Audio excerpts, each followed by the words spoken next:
Story channel کے دیکھنے والوں کو خوش آمدید کہتے ہیں۔ اگر آپ نے ابھی تک اس چینل کو سبسکرائب نہیں کیا تو جلدی سے کر لیں تاکہ آنے والی ہر نئی ویڈیو آپ تک پہنچ سکے۔ شام ہونے کو تھی۔ امی مجھے خالہ کے گھر چھوڑ کر خود شادی پر چلے گئے۔ خالہ ایک بڑے سے گھر میں اکیلی رہتی تھی۔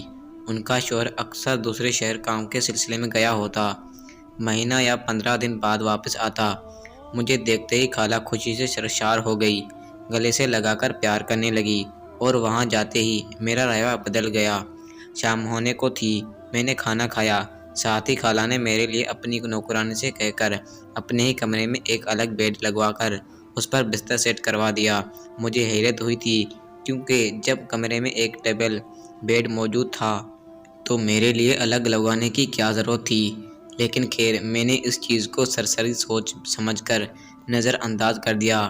میں اس پر بڑے گھر میں آخر کافی خوش تھی، لیکن رات کے ایک پہر اچانک مجھے لگا جیسے خالہ کے پیٹ سے کوئی آواز آ رہی ہے۔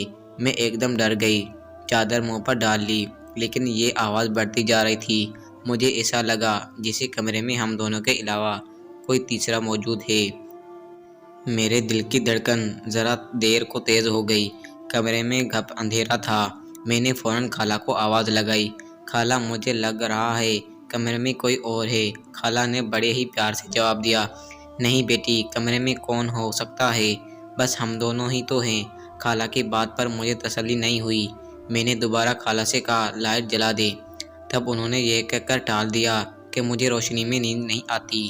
لیکن جب میں نے ان کے کہا کہ میں آپ کے پاس سو جاؤں، تب خالہ کی آواز میں ایک دم غصہ آیا، بولی نہیں، کوئی ضرورت نہیں ہے، اپنے بستر پہ سوئی رہو۔ میں کسی کو اپنے ساتھ نہیں سلاتی۔ میں سہم کر اپنی چادر میں سو گئی، کلمہ پڑھ کر آنکھیں موند لی اور رات تو اللہ اللہ کر کے گزر گئی۔ لیکن خالہ کی حرکتوں پر مجھے شک ہونے لگا تھا۔ اگلا سارا دن خاموشی سے گزر گیا، لیکن خالہ کا رویہ رات ہوتے ہی میرے ساتھ بدل گیا۔ شاید میرا آنا پسند نہیں تھا یا پھر میں نے ان کی زندگی میں خلل پیدا کر دیا تھا۔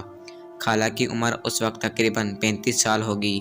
خالہ کا کالج لائف سے ایک دوست تھا جس کو خالہ بہت پسند کرتی تھی، مگر گھر کے حالات کی نظر خالہ کی شادی کو کسی اور جگہ ہو گئی۔ خالہ کی شادی کو اس وقت 5 سال ہو گئے تھے اور ابھی تک کوئی بچہ نہیں ہوا تھا۔ خالہ کے شوہر کی عمر اس وقت تقریباً 35 سال ہوگی، مگر وہ اکثر کام کے سلسلے میں شہر سے باہر رہتے اور خالہ گھر پر اکیلی۔ اس لیے خالہ کا دوست اکثر رات کو خالہ سے ملنے آتا اور خوب انجوائے کر کے صبح ہونے سے پہلے واپس چلا جاتا۔ مگر اس رات میں نے سب کچھ دیکھ لیا تھا، اس لیے خالہ نے صبح مجھے بازار لے کر جا کر کپڑے دلوائے اور واپسی سیدھا ہمارے گھر ہی خالہ آ گئی اور مجھے گھر چھوڑ کر خود واپس چلی گئی۔ اب میں نے خالہ کے گھر جانا بند کر دیا تھا، مگر ایک دن اچانک خالہ کے شوہر بنا بتائے رات کے وقت گھر آ گئے اور خالہ جو اپنے دوست کے ساتھ مزے کر رہی تھی، خالو نے سب کچھ دیکھ لیا۔ پھر کیا ہونا تھا، خالو نے پاؤں پر ہی خالہ کو طلاق دے دی اور وہ لڑکا بھی خالہ کو چھوڑ کر بھاگ گیا۔